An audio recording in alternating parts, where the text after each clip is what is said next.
Hello, hello, everyone. I have a special guest, Ian and Ray, Ian Cheeseman and Ray. We're here to talk about Manchester City, our experiences. Um, and I've been a fan of Manchester City and English football since the 1980s, the late 1980s. And yeah, I love Sky Blue, and I got the from the when Manchester City won the Premier League title in 2012. Um, when did you both start following City, and how did it all start? Well, I'll defer to Ian. Let Ian start. Yep. Well, I don't remember when I started being a Blue because you're just born a Blue, aren't you? But the first game I actually attended was 15th of April 1970. It was City against Schalke in the European Cup Winners' Cup semi-final, second leg. City won 5-1. I was sat in the Platt Lane end, and I was sat with my mum and one or two other people who actually were meeting each other for family reasons.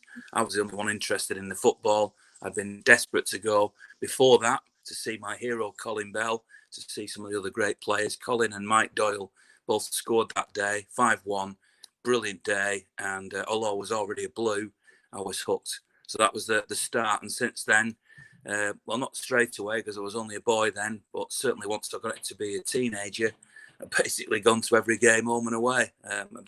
I've been obsessed all my life. Good. And what was Main Road like, Ian? Well, it was. You've seen the pictures of it. At first, when I went there, it was a little bit different than as it was at the end. The Kipac stand, which I wasn't a regular viewer of the games from. I must admit, I tended to go in there for cup ties.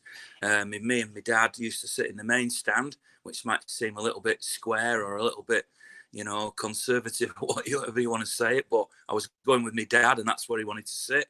But I would go in. He would sometimes go to the cup ties. I'd go to every game. So then I'd go in the Kipacs. The Kipacs was magnificent.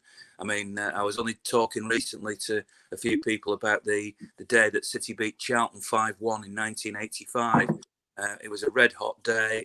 And the Kipacs that day was absolutely heaving. I mean, they said that the official crowd was something like 48,000. I'm convinced that it was well over 50. And that a lot of the extra bodies were actually in that stand, and the atmosphere and the crowd and everything like that there were unbelievable. But there are other great days like that. I remember the semi-final of the League Cup against Middlesbrough when we were 1-0 down from the first leg and won 4-0 in the second leg. Alan Ox scored a screamer of a goal. And the atmosphere that night coming from the Kipacs, but coming from all around the stadium again was unbelievable. Colin Bell coming back from his injury. There were great moments. But of course, by the end of Main Road, the Kipacs have been turned into a 2-tier seated stand. You can even say that, well, certainly the Platt Lane end changed as well from the wooden benches that I sat on when I first went to the games to the more modern stand as it was, with boxes behind it and everything like that as things evolved, and getting corporate entertainment and getting corporate people to come to the game was becoming more and more significant, which obviously has moved on these days to much more dependence on television and different income streams. But back then it was quite basic, wooden benches. I didn't quite get there at the time when the North Stand was also standing. Although, of course, I've seen pictures of it. The main stand wasn't like it was at the end, with the roof that looked like a lot of cigarettes that were on top of each other. And in fact, if you really go back to the beginning of Main Road, it was just an open bowl. But certainly I was there in the days when the main stand hadn't been turned into, if you like, a cantilever stand. It changed a lot, but it was just a great place. It was home. It was somewhere that I cared about a lot, and I was very sad to leave there. Yeah. And what about your experience at other grounds like at Old Trafford?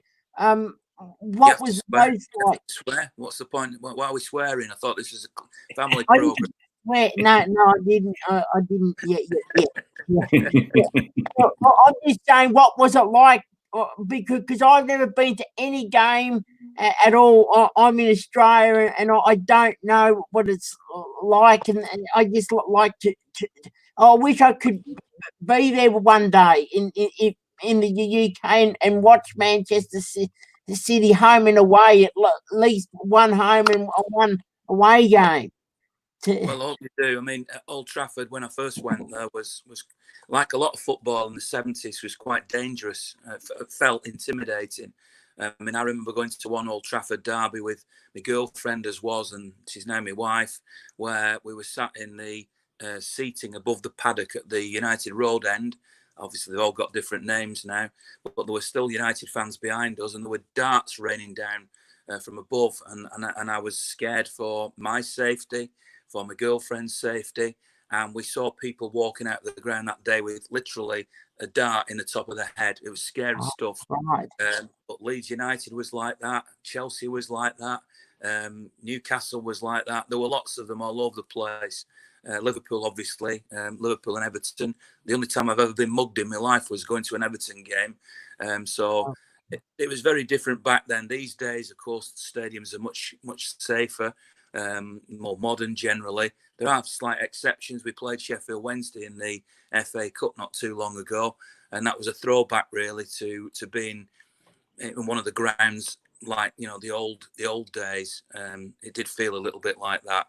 So there are still one or two like that, but most modern stadiums are very different now. I think, you know, the character of the old stadiums was brilliant, but you know, I can't deny as I get older that I quite like the amenities and the comfort of the modern stadiums as well. Yep, and I used to really enjoy back in the day for me even before the year before City won the Premier League title, and through those years I used to enjoy via the City website for the match day centre, listening to you on the commentary from the BBC. My question: how did you first get into radio? How did they first and to commentate? Oh, that's a long story. I mean, it started as a hobby because I'm an only child, and I suppose I'm quite a quiet lad at heart. Radio seemed like the only way I could ever broadcast, because you don't see people, they don't look at you, you don't look at them, and believe it or not, I am quite a shy person. And when I moved to Oldham, where I now live, because of my wife, I found out about Hospital Radio Station, which is a voluntary hospital radio station, and I got involved in that, and that led through my association with the supporters club to me fulfilling an amateur role at the club, sitting on the gantry, commentating on games in the 80s. This was before the BBC. Believe it or not, then in those days, because there were very few live games on TV, the concept of having a summariser or a player sat with you was quite strange. But I persuaded people like Bobby Johnson and Glenn Pardo and different people like that to be my summariser. And although it sounds very easy, I got noticed by that, because you network with people, and a job came up at the BBC. I was an obsessive fan going home and away, and I thought, well, how do I possibly afford going to all these games home and away?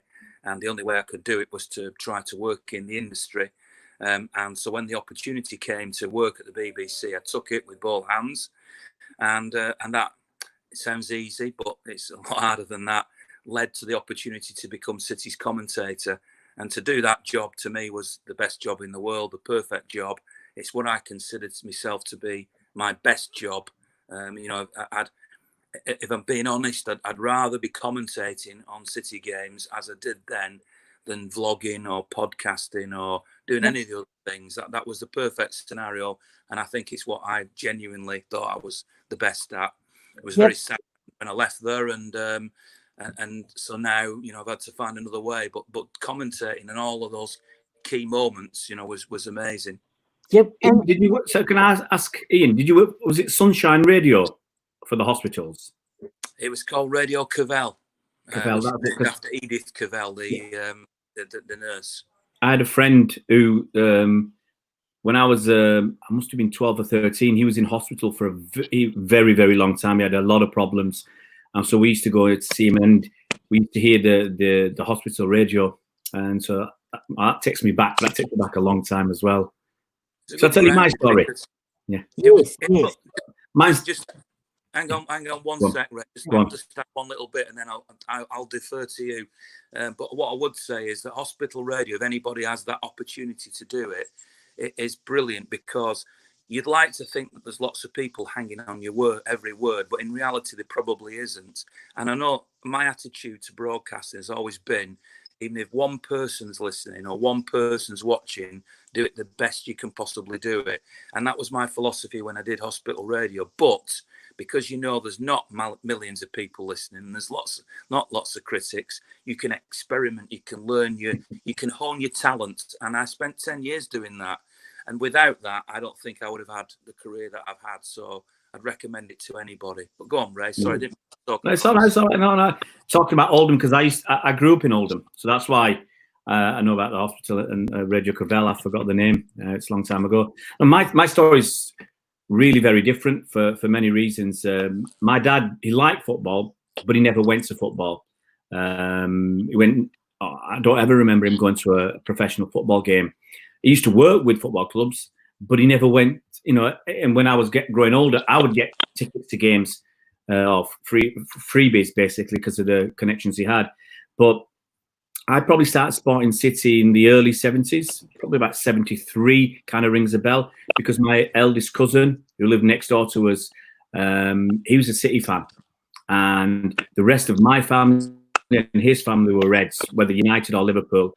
And that's just the way it was when we were kids growing up. In Oldham, everybody was pretty much Liverpool or United, and then a few other people were City, and that a few Oldham, and that was it. So yeah, he was about 5 or 6 years older than me, so he looked up to him. He was a City fan, so I thought, yeah, I'll be a City fan as well. That was another reason for it. But I didn't go to many games in the 70s, partly because of my age, partly because my father wouldn't go, partly financial reasons.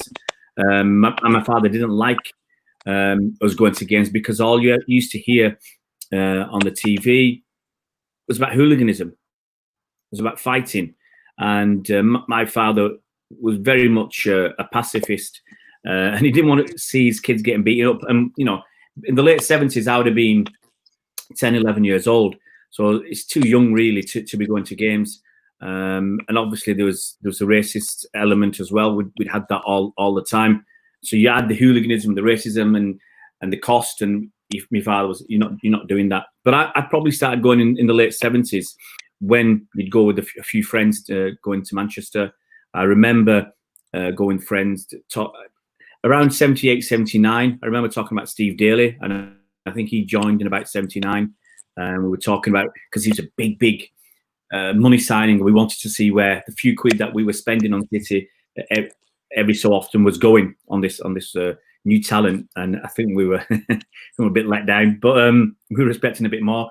So that's probably from when I started to remember. But for me, it was just going to odd games here and there when money allowed it, when friends were going, because I certainly wasn't allowed to go as a young teenager on my own.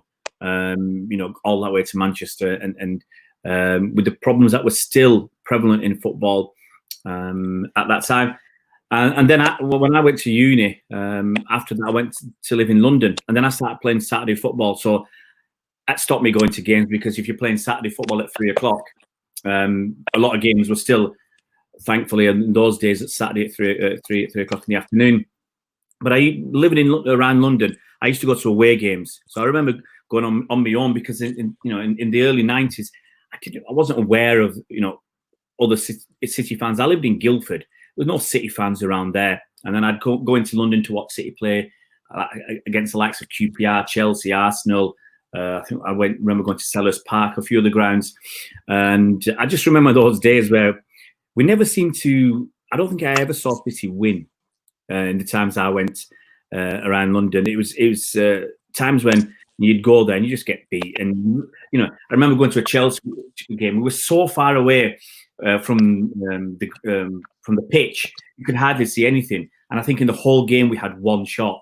And you think, you know, and it actually cost, as a proportion of your income, it cost a lot of money to go to football, I think, in those days. Because I mean, I had to get a train up there, you know, get the tube, get a ticket, and then go. And I did work it out, and I've spoken about it on my channel in the past, how much of my monthly income was spent on going to one game.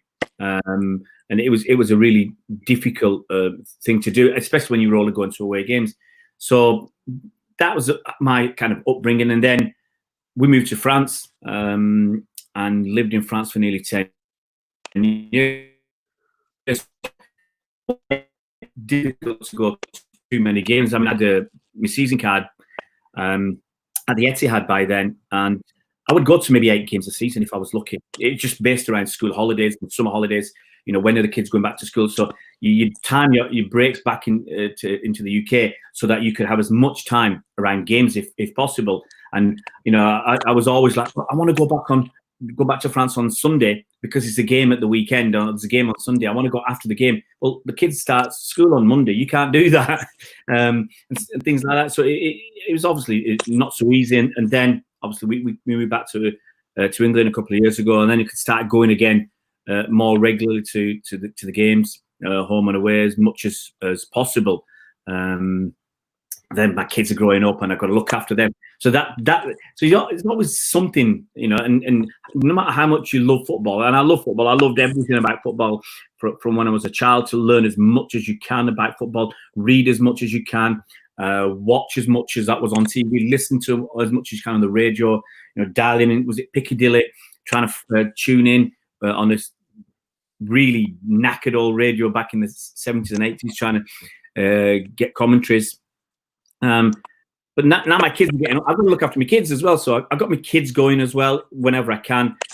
So you just got to juggle. It's life. You've got to juggle life, you know. And you know, I envy people like Ian who've been to thousands of games where I've probably been to just a few hundred over my time. It's just the way I think sometimes the cookie crumbles. Basically, Ian's been in that respect very fortunate to go to, was it over 2,000 games? It just kind of blows my mind that you can go to that many games, and almost every game home and away for donkey's years. Yes. And Ian and Ray, what's your view on FFP, for financial fair play? Go on, Ray, you kick us off. FFP, well, look, there's a lot, and I don't think we've got enough time to go through all, but the basics of FFP. FFP is just a mechanism, in essence, to keep the noses in the or the trotters in the trough, or the snouts in the trough. That's what I'm looking for the so-called self-proclaimed elite clubs in Europe. That's what it is. You know, FFP, the idea started coming after Chelsea had jumped onto the big table. You know, when Roman Abramovich bought them, he put so much money into Chelsea, and he took them from also rounds to, you know, almost the best team in Europe, certainly the best team in England, spending money that you just couldn't believe. And other clubs, big clubs around Europe, they were scared because they'd had this, they had a hold on the money side of things. They had a hold for many years on the trophy side of things, and they didn't want anybody else coming along. Now Chelsea had done it.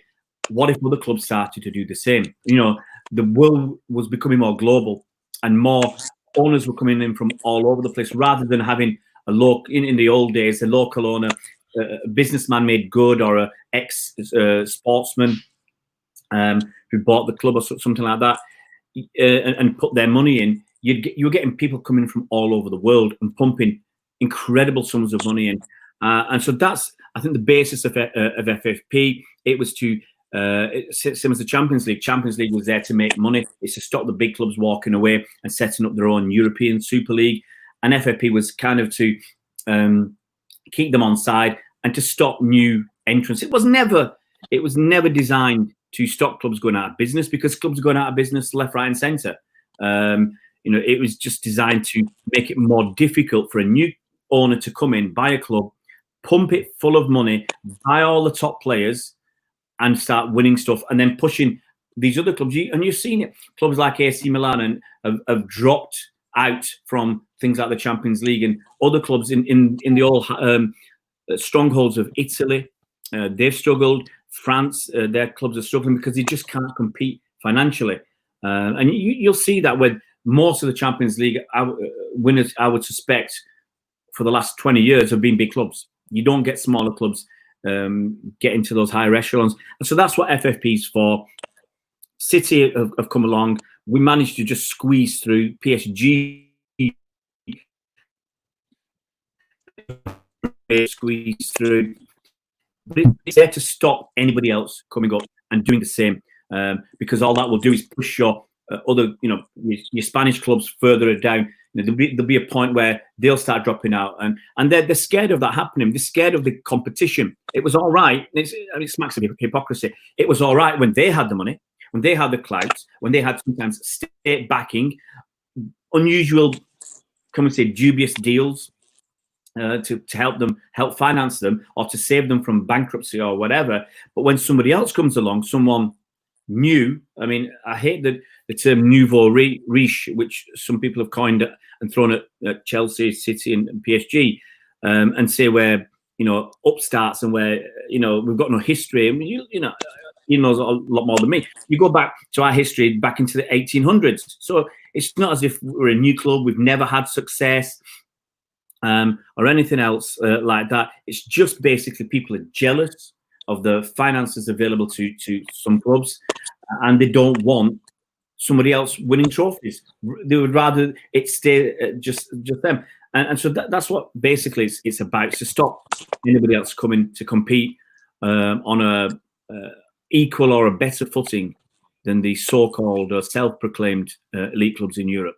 So I don't like it. Don't like it at all. I'm 100% against financial fair play. Yep. And I let you say your bit on it, and I first before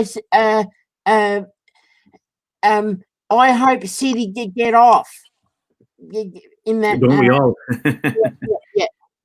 But can I just ask a question? Would you miss the Champions League if we get banned? Would you really miss it?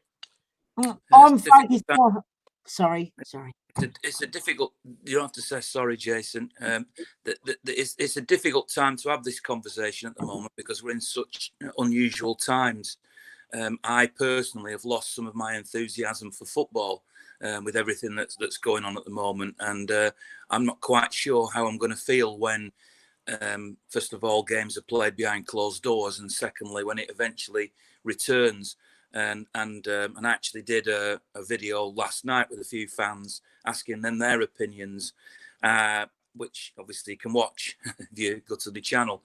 And I spotted a diehard fan. He wasn't on the thing that I did, who'd said that he had no interest in watching these games behind closed doors, and was questioning his commitment afterwards. And I'm in the same position. And so therefore, if you'd have asked me in February, when everything was normal, how I felt about potentially missing out on the Champions League, I'd have been absolutely gutted. I mean, obviously, I'm lucky enough to travel all over Europe watching the games. It's been an amazing journey and experience to visit places I would never normally visit, right from the early days of the Faroe Islands and all over Denmark and just places you would never, ever dream of going to these days when it's a little bit more predictable and it's generally the big city clubs. But still, I feel as if my bucket list has been ticked off and I've loved it. On the football side, forgetting that I travel, even if people just watch the games on TV, seeing City play against Barcelona, Real Madrid and all these fantastic clubs has been amazing. And when City were down in the third tier of English football, I never dreamed that I would be watching City and my club playing in the Champions League with the anthem, with these great names, Messi playing at the Etihad and stuff like that. I never dreamt that would happen. So would I miss it if it stopped? Yes. On the question of FFP, I think Ray summed it up perfectly. I agree with everything he said.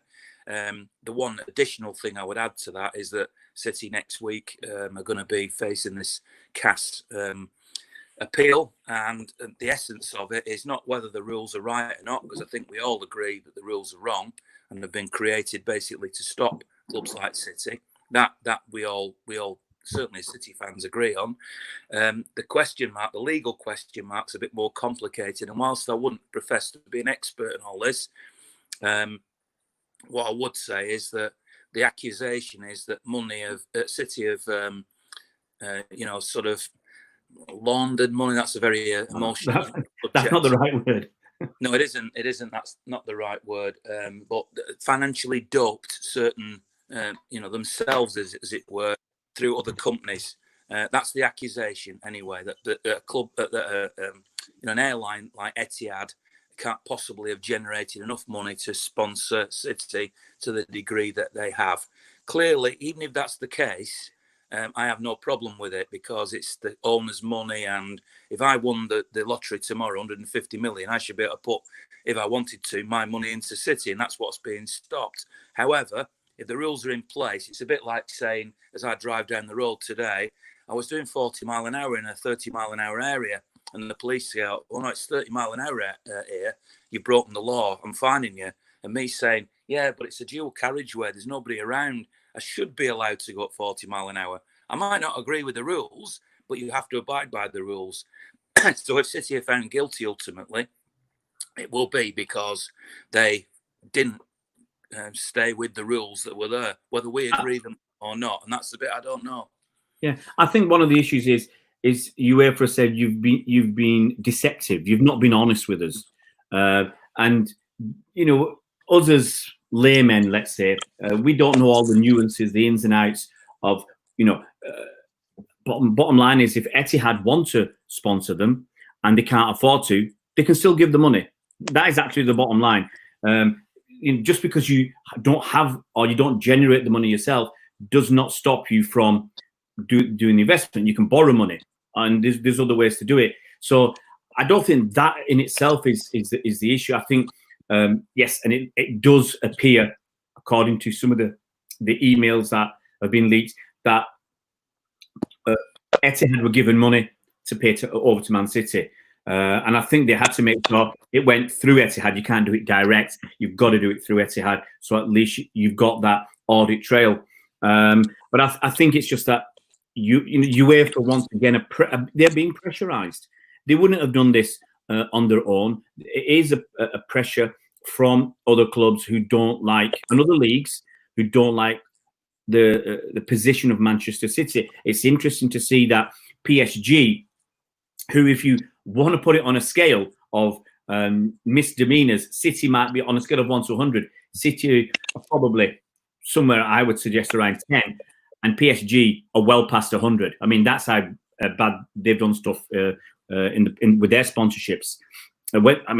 Without going into too much detail, when you're backdating a sponsorship just to make sure you pass FFP, and you're backdating it to such an extent that you're backdating it to £200 million when it's worth less than £10 million by an independent valuation. They've done a lot worse. So and then they seem to be forgotten now. They've let them go. You could say it's a coincidence that the owner of PSG is now on the board of UEFA in the court in Switzerland, apparently for some bribery allegations. He's got a lot of his own problems, and he's one of the helping to drive this. So it's the other clubs once again. I mean, I'm not going to say City have done nothing wrong, because honestly, we don't know. So, but the driving force is the other clubs who want City punished. I think they feel if they can push City out of the Champions League for a couple of seasons, that might make us. It will really affect our income, and it will take time under organic processes to bring that income back, because the Champions League is worth, let's say, £100 million, and players won't come some players won't come if you're out of the Champions League for 2 years. You can't buy them. You can't transfer them in. And so they want to cause as much disruption to City as possible, which might, in their view, take 5 years or more for City to recover from. And what it is, once again, pushing one of the upstarts back down so that you can share the trophies and the money between yourselves, which is wrong. But like Ian says, we don't know if City have done something wrong and what's going to happen. And my view is it's set up as a 2-year ban. The idea is they're hoping that CAS, the Court of Arbitration for Sport, reduce it to a 1-year ban. I think that's the halfway house that UEFA seem to be set up, because in the past, when they've wanted clubs to be banned for a year, they've got off on appeal because of a technicality or something UEFA have done wrong. Because you can't ban for less than a year, so you've got to have it all on nothing. In some of these technical cases, and I think this time UEFA have got wise and said we'll do a 2-year, hopefully it'll down to 1 year. But once again, like Ian said, if the rules are there, you got to abide by the rules, even if they're unfair. You can challenge. It's a different thing. You abide by the rules, but you should challenge them. And maybe that's City's mistake to think we've got through now, and they're never going to come back to us because we're profitable. There's no problems now, and they've not challenged the rules. And if you don't challenge them and you accept them, you've got to, follow them, abide by them. Maybe now they will turn around if they are sanctioned. If that remains, they will challenge them, and I hope they do, so we can find out once and for all whether they're fair or whether they're not, and then we can all hopefully move forward and focus on football. And if City do challenge it and take it all the way to court and they win and FFP becomes illegal, then all the leagues around the world will have to drop it. Well, it's just Europe. It's just a European, generally a European thing. Well, they'll have no choice. If it's still in Europe, if it's deemed a restraint of trade or whatever, if it's deemed illegal, an illegal practice, then it's gone, and then that actually allows for a free for all. Anybody could just walk in and put in as much money into a club as they want. And some people might say that's distasteful and crude and it's not fair, it's not right. But it was always like this. It was always, you go back to, the 60s and 70s and 80s when Liverpool and Man United had a lot of the money. You go back to when Blackburn won the Premier League under Kenny Dalglish and the benevolence of Jack Walker. Nobody really, I don't think anybody really complained about that. Actually, we were quite happy to have a change in whoever was at the top. It was a nice difference to have that. Even when Chelsea came along, I personally I wasn't jealous or anything. It was nice to have somebody else to challenge rather than just Man United and Arsenal at the time. And I never, as a fan, begrudged Chelsea that fortune. I never begrudged Blackburn that fortune. I never begrudged Newcastle when they were there with Sir Jack Hall. It helps when they were playing some fantastic football, and it was fun. It was part of the experience. And yes, they've got lucky. Good luck to them. That's what I think. Even now, City fans turn around to Newcastle, their potential new owners, and we say, "Good luck to you guys." Yeah, we've had a great 12 years under Sheikh Mansour's ownership. It has been unbelievable. The standard of football, the competitions we've been in, the Champions League, like Ian said, playing Barcelona, Real Madrid, Bayern Munich. It's incredible. Go back 15 years or just a bit longer to when we had Stuart Pearce as a manager. Wow, what's changed? So we've had all this success and wonderful football, and some of us, we think, it was our turn. Let us enjoy it. Now it might be Newcastle's turn or somebody else's. Who are we to say we should remain at the top all the time? And we don't. What's the right word is? We don't have this. We don't have a right for it to just be us. Where I think some fans of other clubs feel they have this right to always be at the top, and I think that's distasteful. So if Newcastle come along and push us down on a sporting level, okay, well, you want to aim for the top, but you're not going to begrudge them that. Yep. And I just want to ask you, when City moved from Main Road to Etihad Stadium, how was that like, and with the extensions as it is now? You both you. Talking about the move now to the new stadium, well, I mean, obviously Main Road had changed a lot. The capacity was reduced. We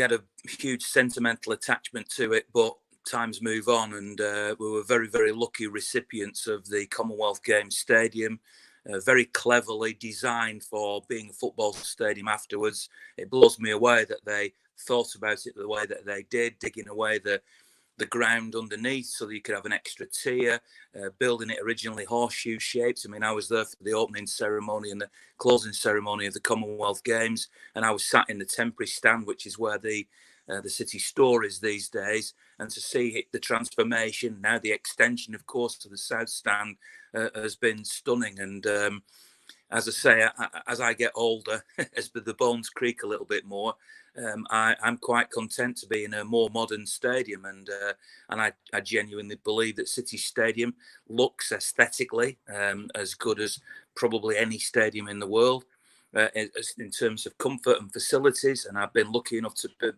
been at least briefly, if not for a full game, in a lot of the corporate areas.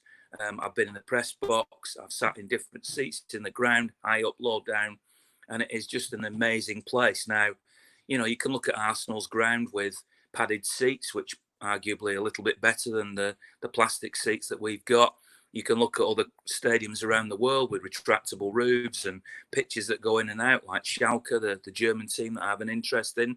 And when I've been lucky enough to go to America and see some of their facilities, and they're amazing. But I don't think there's anything wrong with the Etihad. I think it's a fantastic place. And because it's our home, that makes it extra special. So moving there, and then that, of course, if you look at it another way, was the reason why the Sheikh wanted to come in and chose City, because the suggestion at the time was that he was looking at Newcastle, ironically, but because Newcastle's ground was landlocked and there was a lot less area for redevelopment, whereas around the stadium, the Etihad Stadium, or the City of Manchester Stadium as it was back then, there is all this huge land area, including the poisoned land from the dye works, which is where the CFA now is, and the mini stadium and all the training facilities. So I remember at the time when the Sheikh was first involved, or first even muted to be involved, that there was a light aircraft buzzing around quite a lot around Main Road, around the Etihad, looking at the mapping it out and visualizing what they were going to do. And I still believe that there's a lot of development coming, and a lot of it's gonna blow your mind when you see the eventual result of it all. And I've been privileged to be in a few meetings when they've talked about these things, but I can't divulge the things that I've heard because that would be breaking confidentiality. But what I would say is, and you know about the new arena, that's another big step towards what's happening. And I'm so glad that City moved to the new stadium, because I know a lot of older fans, and not that only older fans are bothered, but who now benefit massively from the more comfort and the more facilities that we have. You have to move with the times. I love the stadium; it just looks great, and so I'm very, very proud to be there now. So times move on. Main Road was great. I miss it, but times move on, and it's been a great adventure to move there. Yep.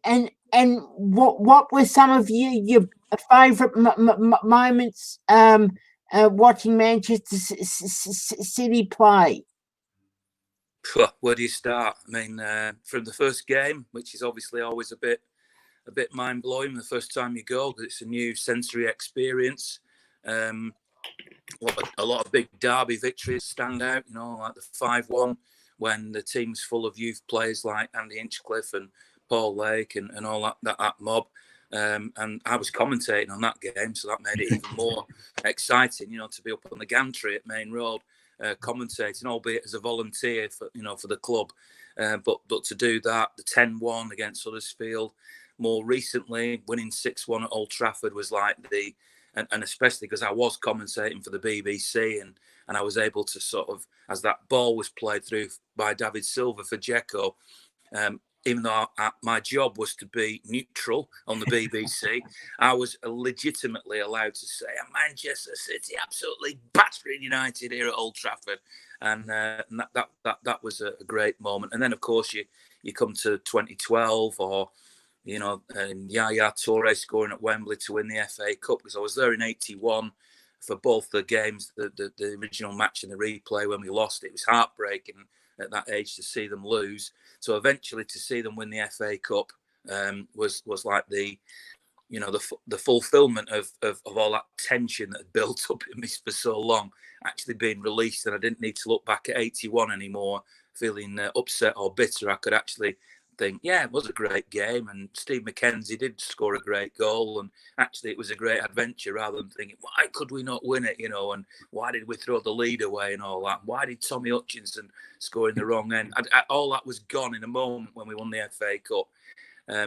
So yeah, there's been some great moments, and I wouldn't swap any of them for anything. They're just unbelievable memories. And whenever that's one of the reasons why I'm against games behind closed doors now, which is a whole complicated area that we could go into. But can you imagine Sergio Aguero's scoring that goal in an empty stadium to win the league in 2012? Wouldn't have happened. I can't. It is not. It would have happened. Yep. I think it was not just the players on the pitch, but the fans were willing them on. And I think if you didn't have the fans willing them on and pushing them on when they were, quite rightly, were a bit disconsolate, because in that second half, once we were 2-1 down, we weren't really doing much. And I just think the fans helped push the players forward and drag the chances out of the players in the last few minutes. Without the fans pushing you, it's. I've seen the games in Germany, and it is. I'm not massively interested. I watched a bit of the Dortmund Bayern game because that was a top of the table clash with some big star players, big names. But then my wife said, "Can you help me with some tidying up in the house?" In the second half, I went off and did that, because without the atmosphere, it doesn't matter the quality of the game. I want the atmosphere as well, and without the fans, so I was going to say some of my best memories of recent times. Almost all our games at Wembley, they stick out, because growing up through the 70s and 80s and 90s and 2000s, City very rarely went to Wembley. 1981 was too early for me to go, so I never had that opportunity. And so in the 2010s, when City were basically going on a regular basis in the FA Cup semi-finals and FA Cup finals and the League Cup finals and Community Shield games, it was fabulous. And to just go there and take my kids as they were growing up, it was fantastic. Their away games were at Wembley.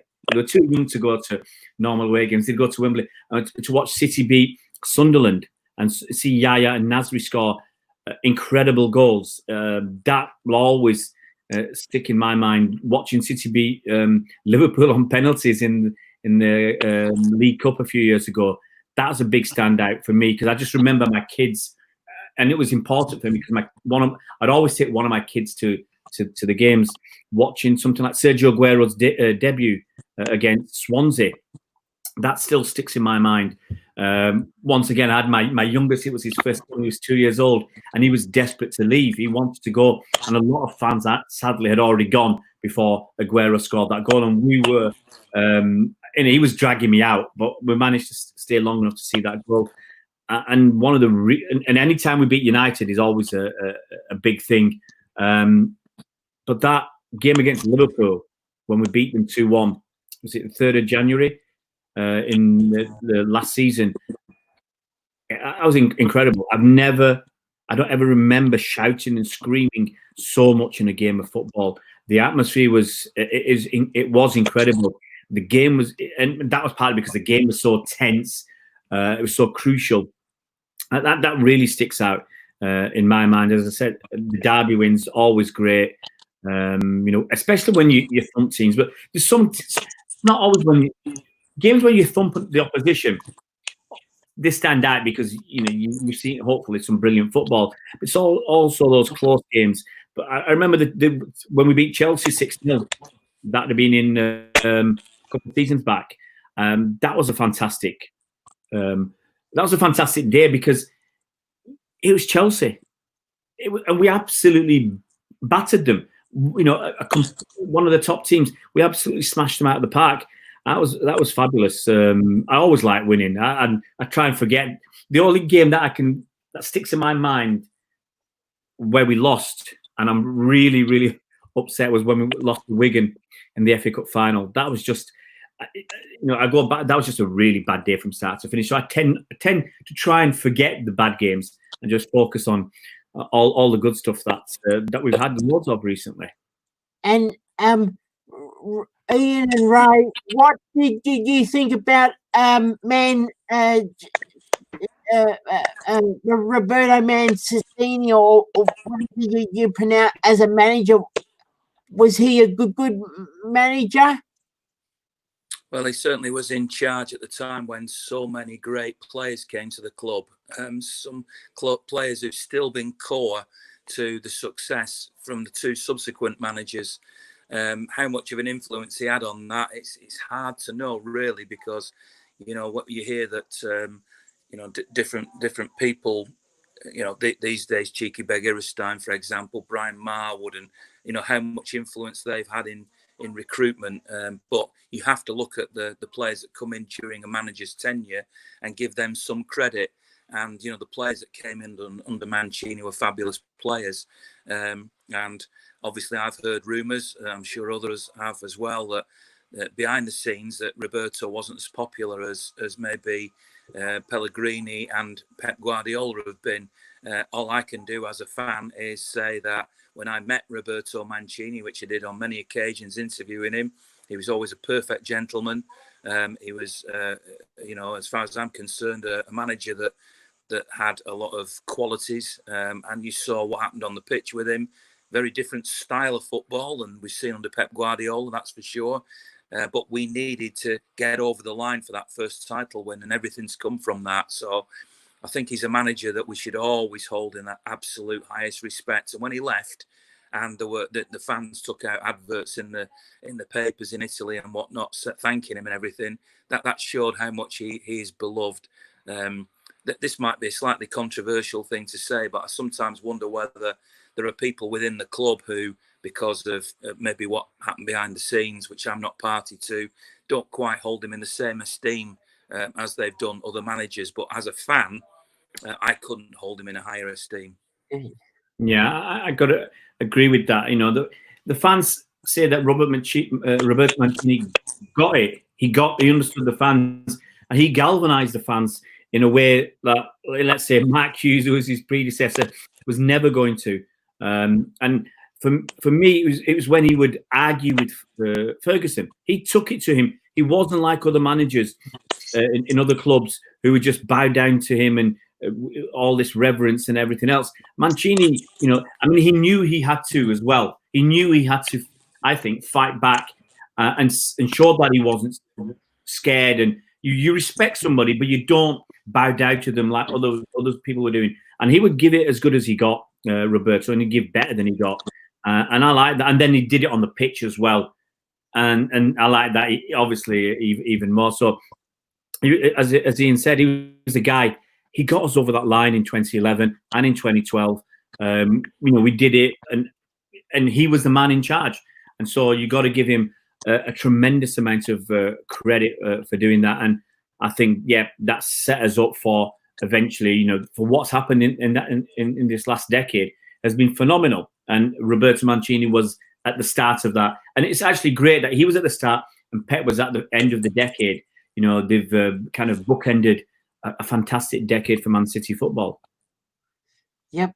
Yeah. And I like Sergio Aguero and also Tevez. When Tevez was at the club, it's a shame that refused to go on, or whatever. It may have been a misunderstanding between him and the manager, but I'm glad he came back at the end of the season and part of the title winning side. Yep. And I don't know what else to ask. I'll let you talk, Ray. Well, we could ask questions of each other. I mean, I was going to say this earlier. I mean, it's obviously we're in a difficult situation right now, and with football, and we've lost. I mean, Ian will remember more than me. In the last few months, we've lost some good people. Ian's mentioned Glyn Pardo. We lost Eddie Large. Pep lost his mother. John Stapleton's wife, Lynn Falls-Woods, and others associated with Man City, or just associated with football. And I think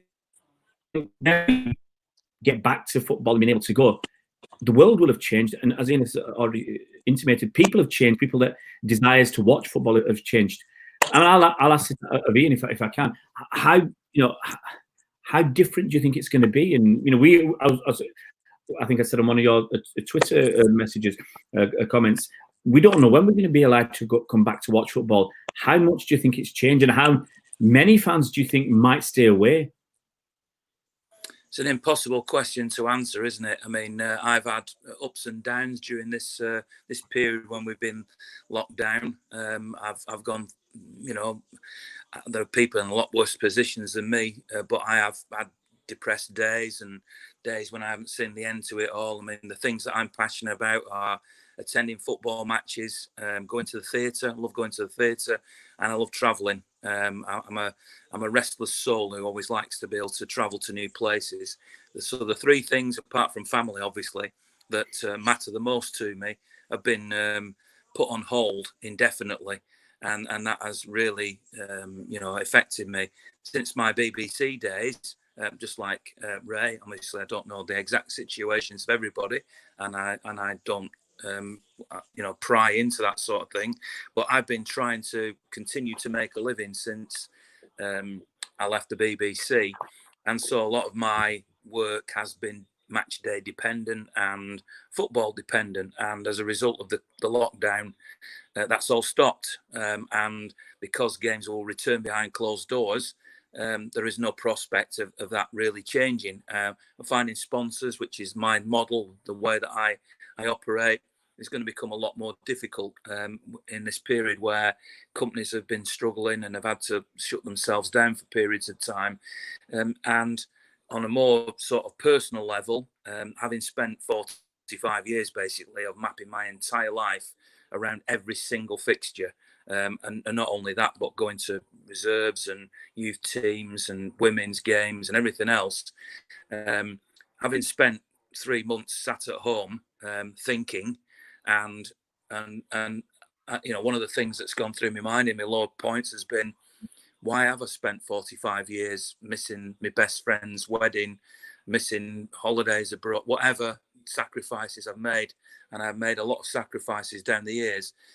Now suddenly I'm going to be missing a lot of games, and I think, is it really that important that I go anymore? It's football. I've seen all the highs now, so there's a lot of questions going around in my mind, and I don't know how it's going to affect me going forward. I really don't. As it stands, I've got quite a lot of interest in Schalke, the German team, because of my history. My mum was German. She came from Gelsenkirchen, where Schalke are from, and so she died a long time ago. And my connection to Schalke is because of her, really. And Schalke played Dortmund in the opening Bundesliga game when the games returned behind closed doors, and I didn't watch it.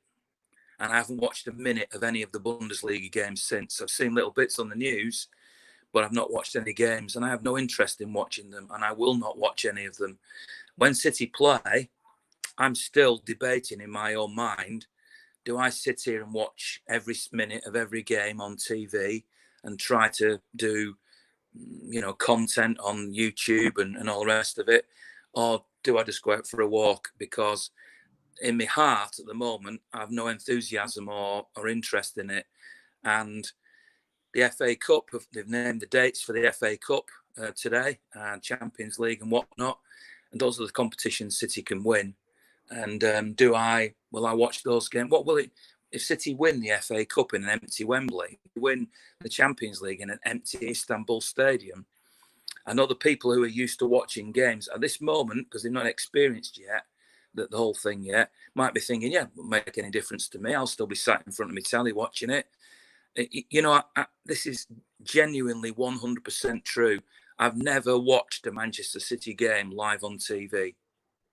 Never. A competitive game. I've never watched one. So where you're saying, Jason, that you've never attended a game, I've never actually watched a game on TV. I've watched highlights, I've watched reruns, but there has never been a Manchester City game that I've sat and watched live on TV. And the reason for that is that even when I watch other teams on television, I'm not as interested in watching. Games don't feel the same to me. And I've made all those sacrifices to go all over the place. I feel very let down, if I'm being honest, by the urgency to get back into stadiums and to play games, just to bring in the money. And when people say, well, how's football going to survive? Nobody seems to care about Oldham Athletic or Rochdale or all the other clubs that haven't got the luxury of TV money. Nobody thinks about, the peripheral people like us who now are not going to have the opportunity to do, what we've done. It's all about, I love the players, don't get me wrong, but it also focuses the mind when you're out clapping on a Thursday night, as we've been doing here, and to support the key workers who often are on minimum wage, and Premier League footballers are on obscene amounts of money, which has always been put to the back of my mind because of how much I love the football and how much I love the club. But now suddenly that is a lot more at the front of my mind. So I don't know. I actually don't know what I'm going to do, how I'm going to react, and whether I'm going to go back afterwards. I'm in the same position, as in terms of I've watched some of the German games, and watch is probably the wrong word. That first Dortmund Schalke game, I was doing something else. I had it on the telly in the background. They scored a goal. I looked up at it and watched the goal. I wanted to see a few of the players. But I wasn't massively interested. And as I said, that Dortmund Bayern game, when my wife said, can you come and help move some boxes and tidy up? I went and did that instead. I mean, who would in their right mind would give up watching football to go and move some boxes for half an hour? Here's the question, when it's City, will that make a difference? That's what I want to know. That's what I want to find out. I mean, I watched that game when the one that was behind closed doors. Allegedly closed doors with CSK in Moscow all those years ago. I watched that on telly. It was quite an empty experience. It was CSK in Moscow. It didn't matter massively. And I'm trying to think, will I care when City play Liverpool, for instance, in the league behind closed doors? And it won't be at Manchester either. It'll be at some neutral venue, they've said, because it's a high-risk game. Will I care to watch it? And part of me thinks, I'm sure I'll watch it. But part of me thinks, well, will I care? Because it's like Ian, I've spent the last 2 years or so doing stuff on football, going to 1 or 2 games every week, doing preview shows with opposition fans, doing review shows, going to the odd this season I've had a women's season card. So I've been going to the women's team's games, going to the odd academy games, which is getting harder and harder because of family commitments and all the other things that you're doing. And that fills your week. And then I do podcasts as well for other people. Occasionally, not like Ian, I'll do some TV stuff or whatever. But I've even cut that back because it's just, Manchester City, when you're doing something like this, it is all consuming. It is everything. It's your week, planning how am I going to go down to this game and where am I going to park my car? I'm going down to London. All right, what am I doing? Can I get to the women's game as well? Your whole week is planned, arranging interviews with people as best as I can. And that's it. And that's just all disappeared. It's all disappeared. So since we've not had football, I've been invited onto a few podcasts, but I've probably done 4 or 5. I've carried on doing my videos, but there's not a lot to talk about. And suddenly everything that filled your day, that filled your week, has gone. I have a different model to Ian, because I'm just doing it for the fun of it, for the love of it. My work has totally gone. My work's been totally wiped out. The work I do, working in some theatres and schools and whatever, it's just totally gone. And I don't know when it's going to come back, because I need a crowd. I can't work. I don't like to work. Some people can work, do a virtual work. I can't do that. I need a crowd. I need an audience to feed off. And there are no audiences now. So we have no idea when we can go back into the theatre to work. And the problem with the theatre is, if you've got social distancing, theatres won't be able to get enough bums on seats to make it pay. So, if you're told that you can only have 20 or 25% of the seats in a theatre, what do? Do you put the prices? Do you double the prices for the people that are coming in, and then make it even more exclusive? Or do you just, like some teachers have said, we're not going to do anything until 2021 because social distancing will kill. It's going to cost us more to put on shows than we're going to actually. It's not worth it. So why should they'll look at it and say, why should we lose money? So it's going to be a big problem. And when football does come back, and eventually when it does come back behind where fans can go, what will the economy be like? Will people have that spare cash? And sometimes, for some, and I know many people who cannot afford the price of a season ticket and only go to a few games. That's their life. We're fortunate that we can go to as many games as we do. But what's going to happen when people can't afford it? I've not earned any money this year because my work starts in March and goes basically through the rest of the year. January and February I chose not to do much because my work, my festivals and theatre and other stuff starts, and then the Christmas work. I might have nothing. Honestly, I might have no work at all this year if we can't go and do stuff in theatres or do stuff in schools. So what do you do? And I'm in a relatively fortunate position that hopefully I will be able to get by. But a lot of people, we're just waiting to see in this country, in the UK, what happens when we are allowed to go back to work, because you will find that some companies are keeping staff on until the government don't give them any more money for it, and then they'll just let people go. And it's kind of being nice to the staff by keeping them on until the government stop giving them money, because then they can't afford it themselves. So how many more people, and what's going to happen? And we just don't know. And that's, I'm not going to say it's taking the pleasure out of life away, but it's sucking you a bit to know there's going to be not just you, a lot of other people in trouble, mental health issues.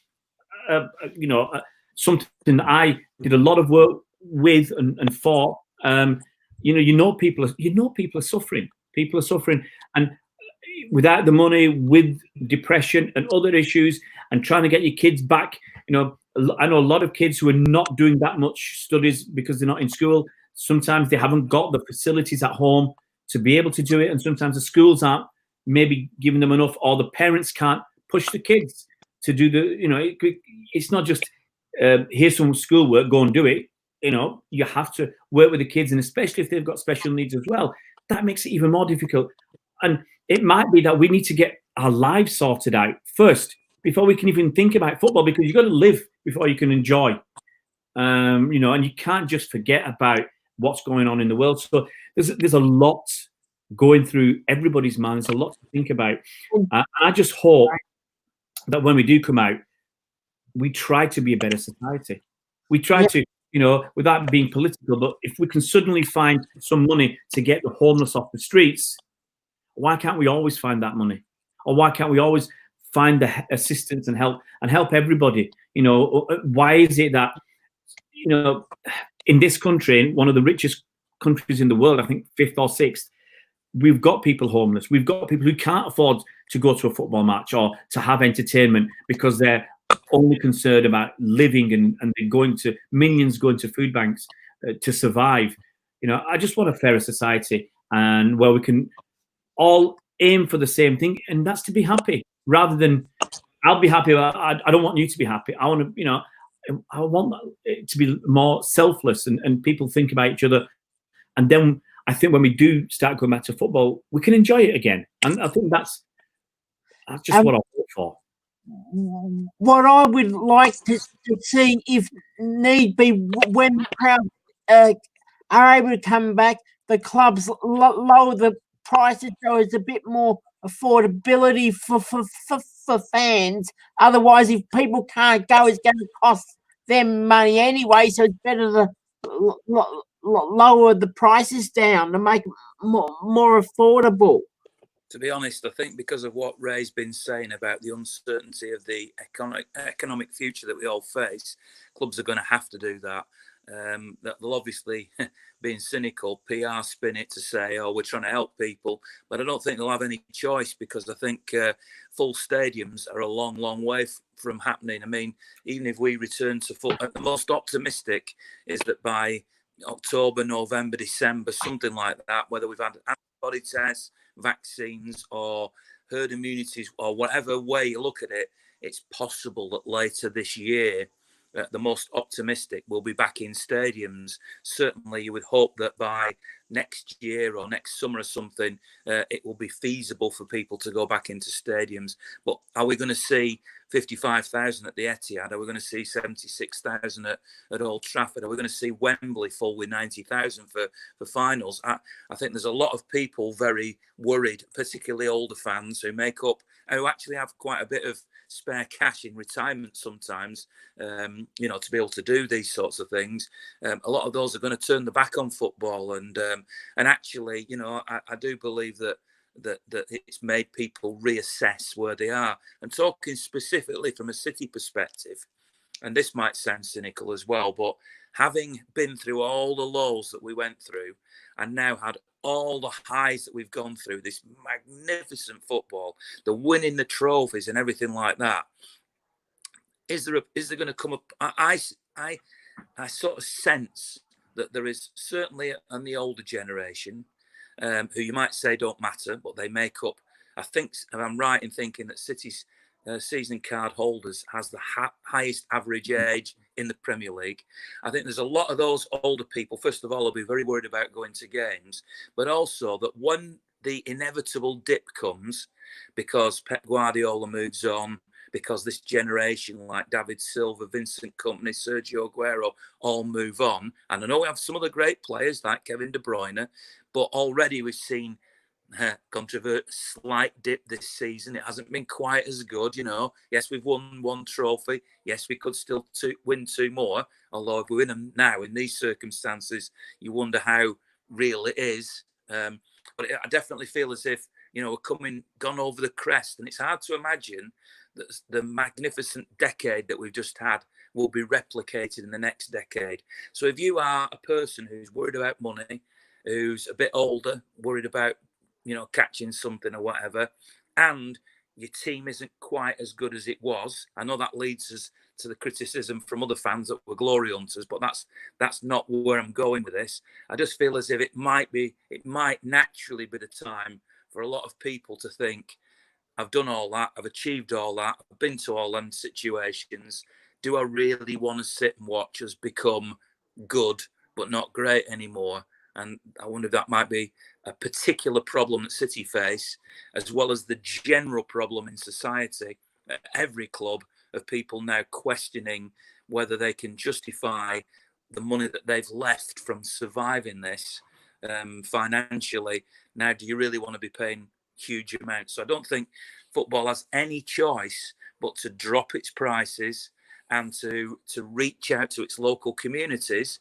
I mean, obviously, this is an Australian video that we're doing with an Australian fan, and City CFG has been all about expanding around the world, attracting fans from all over the world to come and watch the club. That's not going to be happening anything like it has done for years, actually. Travel is not going to be the same. Airlines are going to go bust. Prices inevitably are going to go up for flying and for worldwide travel. So actually, they're going to have to rely on locally based fans far more. And I think personally, City have took their eye off the ball a little bit with local fans, because all the focus has been on foreign fans. I've got no problem whatsoever with fans all over the world being part of the City family. I welcome them, and I've made some great friends all around the world. So this is not an anti people, from all over the world being City fans. Far from it. But realistically, it just feels as if the model has to change. It has to be to support the people in the local area, and encourage them to come back through the turnstiles, because if you don't know it now, you certainly will once you watch games behind closed doors. Football without fans is professional football, not amateur football. Professional football without fans is pointless and is soulless. Yeah, I think that's right. Football without fans is nothing. It's a phrase that has come to the fore in recent times, and I agree with it, because taking their eye off the local fan base, because they've got us. I mean, that's the thing about football. If you're not happy with your job, you can change your job. If you're not happy with your team, you can't change your team. You're born with it. Generally.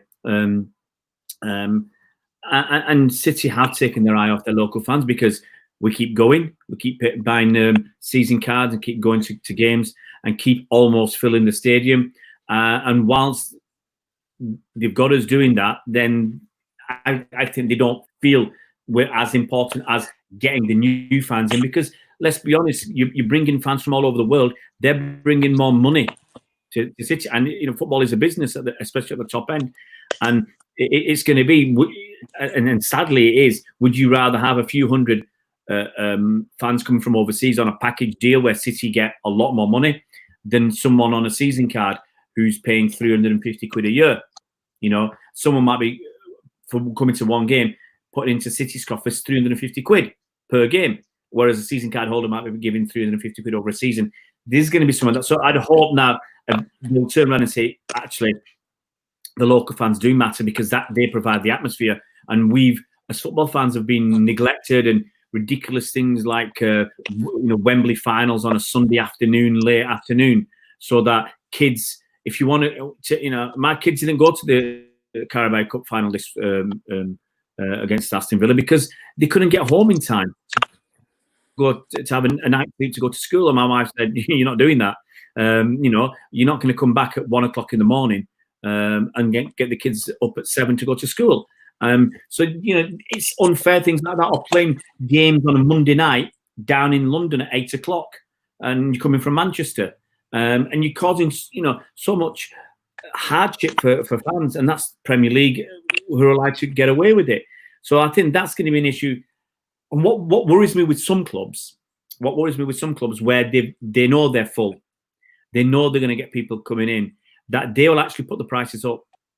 And it sounds perverse, but I think some clubs will put the prices up simply to say, because they know they can get away with it. And it'll be some of the London clubs, and maybe one or two others, where they know they're going to get a full house anyway, and they'll just say, we need to do this to get to balance our books. Someone like when Spurs, I'll give that example, when they moved to built the new stadium, I spoke to some fans, because the town I lived in, France, they twinned with a town near London, and so a lot of the people came over, and there were some Spurs fans there, and one guy was telling me how much they were paying for season tickets, and it really made your eyes water.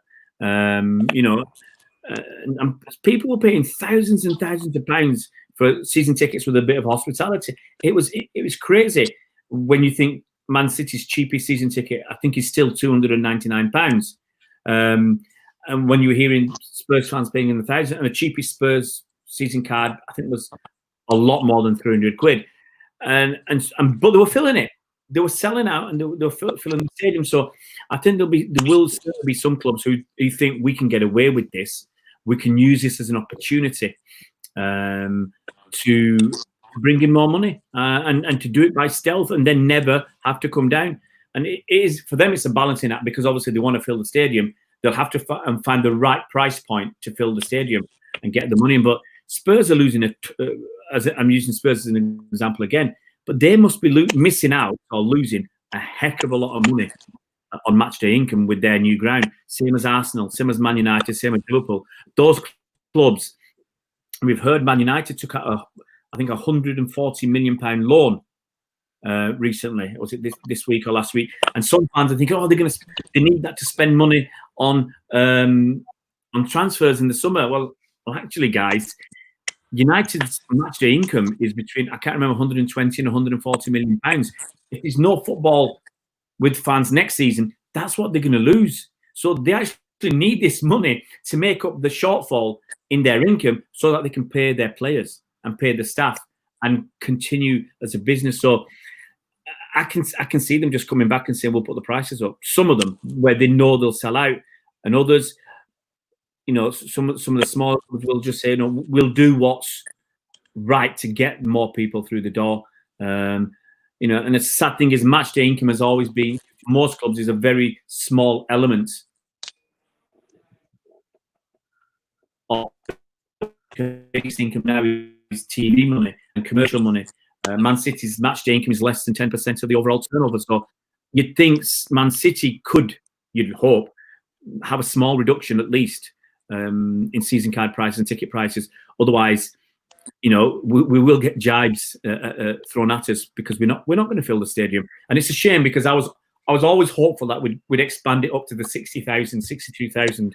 That was a dream of years gone by, and now I can't see that happening. It would be nice, but I just can't see it happening in this current climate. Good. Yeah. I don't know what else to say. Yeah, I think we've said everything, haven't we? I say so. Yeah. It was not. There's one person on. Thank you, everyone, and thank you, Ian and Ray, for coming on. Thank you. My pleasure. Yeah, you're most welcome. Yeah, I'll just end the stream now.